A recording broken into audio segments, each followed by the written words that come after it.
በወላይታ ሶዶ ከተማ አስተማማኝ ሰላምን ለማጽናት ፖሊስ ከከተማው ህዝብ ጋር በመቀናጀት እያከናወነ ያለው ተግባር ፖሊስ የህዝብን ሰላም ለማስጠበቅ እያደረገ ያለውን ተጋድሎ አጉልቶ የሚያሳይ እንደሆነ የወላይታ ዞን ፖሊስ መምሪያ አስታወቀ። በፍጥነት እያደገች ያለችውን የወላይታ ሶዶ ከተማን ለነዋሪዎችና ለእንግዶች ምቹ ለማድረግ ፖሊስ የተለያዩ ወንጀሎችን ለመከላከል ስልቶችን በመቀየስ ሰላምን የማስፈን ስራ በትኩረት እየሰራ መሆኑን የከተማው ፖሊስ ጽሕፈት ቤት ገልጿል። በከተማው አራዳ ቀበሌ አስተዳደር የሻያምባ ቅሊናና ዋጃ ቄሮ ቀጠናዎች ከወንጀል ስጋት ነፃ በመሆናቸው የሰላም ኮንፈረንስ ተካሂዷል። ሰይፉ ሳሙኤል ላጠናቀረው ዘገባ እድገት እስራኤል በደቡብ ኢትዮጵያ ክልል ሪጂዮ ፖሊ ከተማ ደረጃ የተሰየመችውና በፍጥነት እያደገች የምትገኘው የወላይታ ሶዶ ከተማ ለእንግዶቿና ለነዋሪዎቿ ምቹ እንድትሆን ከምንም በላይ አስተማማኝ ሰላም ለማስፈን ፖሊስ የዕለት ተዕለት ተግባር እየተወጣ ይገኛል። ይህንን እውን ለማድረግ ፖሊስ የአካባቢውን ማህበረሰብ በማሳተፍ እስከ ታችኛው ቀጠና ድረስ በመውረድ ወንጀልን የመከላከል ስራ ትኩረት ሰጥቶ መስራቱ ከተማይቱ ይበልጥ ሰላም እንድትሆን ያስቻለ ተግባር እንደሆነ የወላይታ ዞን ፖሊስ መምሪያ የማህበረሰብ አቀፍ ወንጀል መከላከል ዘርፍ ኃላፊ ኢንስፔክተር ደሳለኝ ዘውዴ ተናግረዋል። የተቋሙ ዓላማም ቢሆን ፖሊስ ማለት ህዝብ ነው፣ ህዝብ ማለት ፖሊስ ነው የሚለውን ዋና ዓላማውን የያዘ ሲሆን ይሄን ስንል ደግሞ ህዝብና ፖሊስ አንድ ላይ ተቀናጅቶና እጅ ለእጅ ተያይዞ የማይሰሩበት ሁኔታ ካለ ወንጀልን ልንቀንስም ልናጠፋም የምንችልበት እድል አይኖርም ማለት ነው። ስለዚህ ከተማው እየሰፋ የህዝብ ቁጥር እየበዛ ሲመጣ ደግሞ የወንጀል አፈጻጸም ስልቱም ደግሞ በዛ ልክ እየጨመረ የሚመጣበት ሁኔታ አለ። ይሄን ለመቆጣጠር የወላይታ ዞን ፖሊስ ከከተማ ፖሊስ ጋር በመቀናጀት ከተማ ውስጥ ምንም አይነት የከፋ ችግር ሳይፈጠር ህብረተሰቡ በሰላም ገብቶ በሰላም የሚወጣበት አካባቢ ተፈጥሯል ማለት ነው። የወላይታ ሶዶ ከተማ የመንግስት ረዳት ተጠሪ አቶ ደመቀ ኩኬ በበኩላቸው ከተማይቱ የተለያዩ እንግዶችን የምታስተናግድ የክልል ከተማ መሆኗን ጠቅሰው የሚመጡም ሆነ የሚወጡ እንግዶች በሰላም ገብቶ በሰላም የሚወጡበት ከተማ እንድትሆን ፖሊስ እየሰራ ያለው ስራ የሚያስመሰግን ነው ብለዋል። እዚህ ከተማ ውስጥ እዚህ ከሚኖረው ህብረተሰብ በተጨማሪ ከተለያዩ አካባቢዎች በየቀኑ የሚገቡ በየቀኑ የሚወጡ የህብረተሰብ ክፍሎች አሉ። እነዚህ የህብረተሰብ ክፍሎች እንግዲህ ለከተማው እድገት ያላቸው ፋይዳ ቀላል የሚባል አይደለም። ይሄን ፋይዳ ደግሞ ህብረተሰቡ ከየትኛውም አካባቢ ወደ ሶዶ ከተማ በነጻነት ገብቶ በነጻነት ለማውጣት የሰላም ሁኔታው እጅግ በጣም ወሳኝ ነው። ከዚህ አኳያ የከተማችን የጸጥታ መዋቅር በየቀበሌ ያሉት የጸጥታ መዋቅሮች፣ የሃይማኖት አባቶች፣ የሀገር ሽማግሌዎች እየተጫወቱ ያሉት ሚና እጅግ ይባል አይደለም። ፖሊስ ማንኛውም ወንጀል ለመከላከል ራሱን ዝግጁ አድርጎ ለሰላም ዘብ ሆኖ እየቆመ ነው ያሉት የወላይታ ሶዶ ከተማ ፖሊስ አዛዥ ምክትል ኮማንደር ሀብታሙ አሰፋ ሰላም በሰፈነበት አካባቢ ፖሊስ በልማት ስራዎች ጭምር በመሳተፍ የሰላም ውጤቱን በተግባር እያሳየ ነው ብለዋል። ዛሬ ያየናቸው በዳሞስ ሶሪ ወረዳ ቀደም ሲል የነበረ የፖሊስ እርሻ ነው። አሁን ላይ ወደ አዲስ መልክ ወደ ሶዶ ከተማ ሲጠቃለል አሁን ደግሞ ያንን ተረክበን እዛ ቦታ ላይ በአንድ ሄክታር ላይ የለማው የበቆሎ ማሳ እጅግ በጣም ፖሊስ ከጸጥታ ስራ ጎን ለጎን ልማት መስራት እንደሚችል ማሳያ ነው። ፖሊስ ከጸጥታ ስራ ጎን ለጎን ከህዝብ ጋር ሆነን አሁን የሚታየው ቅድም ሰፊ የሆነ ደስ የሚል እርሻ ያ ማሳያ ነው። በህዝብ የተሰራ ነው። ያለ አንዳች ከህዝብ ውጪ የተሰራ ሳይለም። ስለዚህ ይሄ ህዝብና ፖሊስ ያለው ግንኙነት ጤናማ መሆኑን ያሳያል።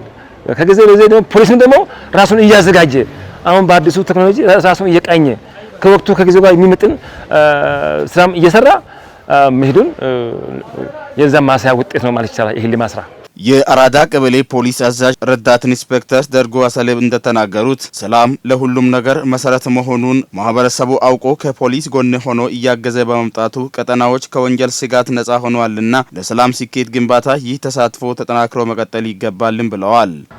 በዳሞስ ሶሪ የነበረው ወንጀል አሁን በጣም የቀነሰበትና ሰው ደግሞ ፖሊስ ይሄ ነው ህፃናት ፖሊስ ውስጥ ነው ብሎ ድሮ ፖሊስን አይቶ ሰው ህፃናት ይሮጣል። አሁን ግን የፖሊስ ስራ ሰው ሁሉ የረካበት ጊዜ ብኖር ዘንድሮ በአራዳ ቀበሌ በሻምባቅለና በዋጃ ቄሮ የተሰራው ስራ አመርቂ ውጤት ነው። ፖሊስና ማህበረሰብ አንድ ሆነን ማንኛውም ወንጀል መከላከል ይቻላል። ማንኛውም ነገር ደግሞ ከህዝብ ውስጥ ነው የሚወጣው። ህዝብ ጋር አብረን ከሰራን ውጤት ማን ይሆናል። ይሄ ደግሞ የዛሬ ሚዳቅ አይበቁት እነዚህ ሁለተኛ ጊዜ ኮምፕላስ ያደረጉ ሻምባቅለና ዋጃ ቄሮ ቀበሌ ለኛ ማሳያ ናቸው። ከቅርብ ጊዜ ወዲህ በየቀጠናው የፖሊስ ማዕከላት ተገንብቶ ተገቢ አገልግሎት መስጠት መጀመራቸው ያለ ስጋት እንድንገባና እንድንወጣ አስችሎናል ሲሉ የሻምባ ቅሌናና የዋጃ ቄሮ ቀጠና ነዋሪዎች ተናግረዋል። ከዚህ በፊት ያለው ችግር ምንድነው? ከጸጥታ ጋር የተያዘ ሌባ ስርቆት አለ። ከገበያ ጉኖ ሲመጣ ከሶዶ ሲመጣ እዚህ መንገድ አስፋልት ሰዎች መበዘበዝ በረሽጦ ነግዶ የሚመጡ ሰዎች ብዙ ጫናና ብዙ አደጋ ይደርስ ነበር። አሁን ግን ከጸጥታ አካላትና ከህብረተሰብ ተሳትፎ በተነሳ ሰላም ነው፣ ጸጥታ ምንም ችግር የለም። ይሄ አካባቢ ከዚህ በፊት ከተለያዩ ቦታ አንዳንድ ችግር ፈጣሪዎች ሲሰበሰቡ ነበር። ከዛሬ 2 ዓመት በፊት በጣም ስጋት አለ። አሁን ግን እግዚአብሔር የተመሰገነ ይሁን ይሄ ማዕከል እዚህ ጋር እንቅስቃሴ ከጀመረ ወዲህ እጅግ በጣም ጥሩ ነገር እያየን ነው። ምንም አይነት የጸጥታ ችግር እስካሁን ድረስ አይፈጠርም። በተለያዩ ቀጠናዎች ሰላም እንዲሰፍን ፖሊስ በየዕለቱ ላከናወናቸው ተግባር አስተዋጽኦ ላበረከቱ አካላት የምስጋናና የምስክር ወረቀት ተበርክቶላቸዋል። በጤና ተቋማት የደም እጥረትን ለመቀነስ በተለያዩ ጊዜያት ደም የማሰባሰብ ስራ በትኩረት በመስራቱ ለውጥ ማምጣቱን የወላይታ ዞን ጤና መምሪያ አስታወቀ።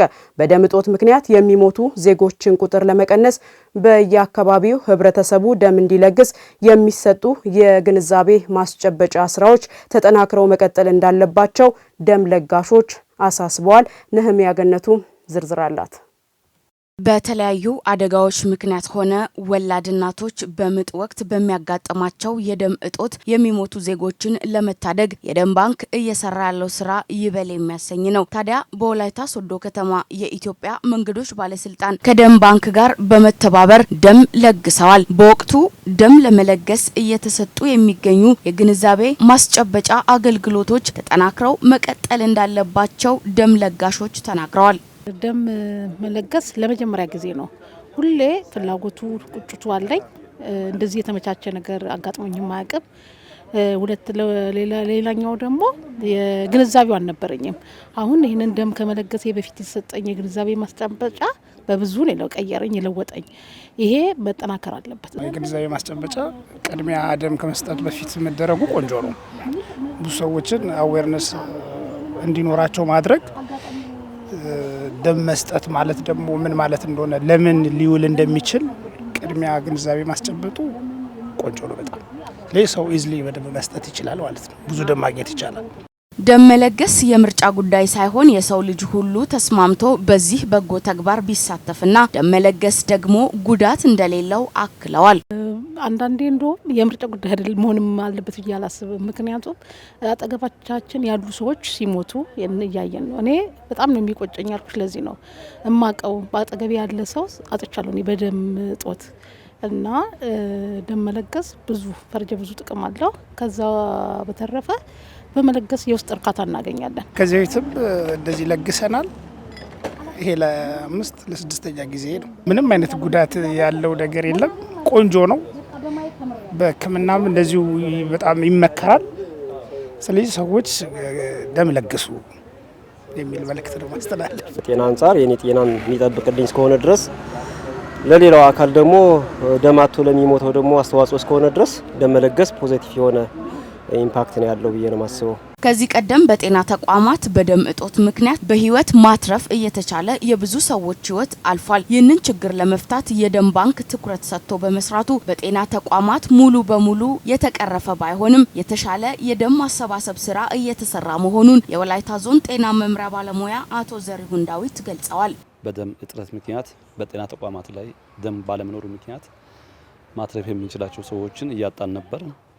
አሁን በዚህ ሰዓት ያው ከዚህ በፊት የነበረው የደም አቅርቦት ችግር ሙሉ በሙሉ የተቀረፈ ባይሆንም የተሻለ የማሰባሰብ ስራ በመስራታችን ምክንያት ጤና ተቋማት አካባቢ ያለውን የደም አቅርቦት ችግርን እየፈታና ያለ ነው። ውድ የሆነውን የሰው ልጅ ህይወት ከሞት ለመታደግ ደም መለገስ የሚችል ሁሉ በዚህ ተግባር ተሳታፊ እንዲሆን ጥሪ ቀርቧል።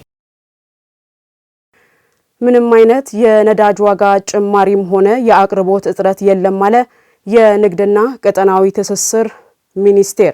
የነዳጅ አቅርቦትና ስርጭት ላይ እየተስተዋለ የሚገኘው ችግር ባልተገባ መንገድ በተሰራጨ የተሳሳተ መረጃ ምክንያት የተፈጠረ መሆኑንም አስታውቋል። አሁን ላይ ምንም አይነት የነዳጅ ዋጋ ጭማሪ እንደሌለና ይህንን ተከትሎ በአቅርቦት ላይ እክል በሚፈጥሩ አካላት ላይ ክትትልና እርምጃ መወሰድ መጀመሩንም አመላክቷል። ቤተልሔም አብርሃም ዝርዝሩን ታቀርበዋለች። ከነዳጅ ግብይት ጋር ተያይዞ በነዳጅ ማደያዎች የተስተዋለውን ሰልፍ በተመለከተ የንግድና ቀጠናዊ ትስስር ሚኒስትር ዶክተር ካሳሁን ጎፌ ለመገናኛ ብዙሃን መግለጫ ሰጥተዋል። መንግስት በማክሮ ኢኮኖሚ ሪፎርም የነዳጅ ዋጋን ከዓለም ዋጋ ጋር የማጣጣም ስራ መሰራቱን ገልጸዋል። በዚህም በየወሩ የነዳጅ ዋጋ ጭማሪ እንደማይኖር ጠቁመው የነዳጅ ዋጋ በዓለም አቀፍ ዋጋ ይወሰናል ብለዋል። አንዳንድ ነዳጅ ማደያዎች የዋጋ ማሻሻያ ይኖራል ብለው በማሰብ ሰው ሰራሽ የነዳጅ እጥረት እንዲፈጠር አድርገዋል ብለዋል። በአዲስ አበባ ምንም አይነት የነዳጅ ዋጋ ጭማሪም ሆነ የአቅርቦት እጥረት አለመኖሩን በክትትል ማረጋገጥ መቻሉን ገልጸዋል። በተደረገው ክትትል አዲስ አበባ ውስጥ 2.3 ሚሊዮን ሊትር ነጭ ናፍጣና 3 ሚሊዮን ሊትር ቤንዚን መኖሩን ማረጋገጥ መቻሉን አመላክተዋል። በድምሩ 5.3 ሚሊዮን ሊትር ነዳጅ እያለ ነው በህገወጦች የነዳጅ እጥረት እንዳለ በማስመሰል ሙከራ የተደረገው ብለዋል። ይህ በአቋራጭ ለመክበርና የራስ ያልሆነ ገንዘብን ለማጋበስ የሚደረግ ጥረት መሆኑን አመላክተዋል። በዚህም በህገወጥ ስራ ላይ ተሰማርተው የተገኙ 2 የነዳጅ ማደያዎች ሙሉ በሙሉ ከግብይት ስርዓቱ እንዲወጡ መደረጉን ገልጸዋል። በህገወጥ ነዳጅ ማደያ ላይ የሚወሰደው ህጋዊ እርምጃ ተጠናክሮ እንደሚቀጥል ነው የተናገሩት። በአዲስ አበባ ከተማ የቤንዚንና የነጭ ናፍጣ አቅርቦት ችግር የለም። ከትናንት ማታ ወደ ዛሬ ያደረ ማታ ባረጋገጥ ነው ጉድጓዶች ላይ ባደረግነው ቴስቲንግ ነጭ ናፍጣ 2.3 ሚሊዮን ሊትር አድሯል። ቤንዚን 3 ሚሊዮን ሊትር አድሯል። አዲስ አበባ ውስጥ 5.3 ሚሊዮን ሊትር እያለ ነው የሁሉ ሰልፍ ያለው ማለት ነው። ይሄ በአቋራጭ ለመክበር ብቻ ሳይሆን የራሱ ያልሆነውን ገንዘብ ለማጋበስ የሚደረግ ሩጫ በመሆኑ ዛሬ ጠዋት ሰፋፊ እርምጃዎች ተወስደዋል። እስካሁን ባለው ሁኔታ በአምቢስ ያለው ኖክና መርካቶ ያለው አበሻ ማደያዎች ሙሉ ለሙሉ ታሽገው ቁጥጥር የተደረገ ነው ያለው።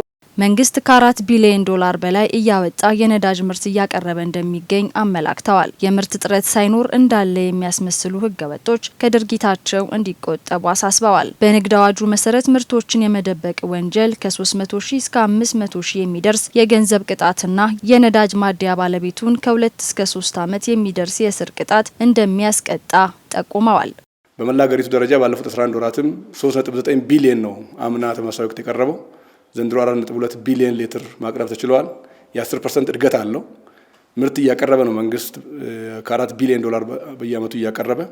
ነገር ግን በመስገብገብና ይሄ ነገር ቢመጣ በንፋስ አመጣሽ ገንዘብ አግኝቼ ከብራለሁ የሚሉ አካላት ከድርጊታቸው እንዲቆጠቡ ጠበቅ ያለ ማሳሰቢያ መስጠት ፈልጋለሁ። ይህን ተላልፎ የሚገኝ ማንም ሆነ ማን ማደያ፣ ኩባንያ፣ ትራንስፖርት አጓጓዥ ላይ አዋጁ በሚደነግገው አግባብ ያለምንም ቅድመ ሁኔታ እርምጃ የምንወስድና መውሰድ የጀመርነው መሆኑን ለመግለጽ ነው። ዘገባው የኢትዮጵያ ዜና አገልግሎት ነው።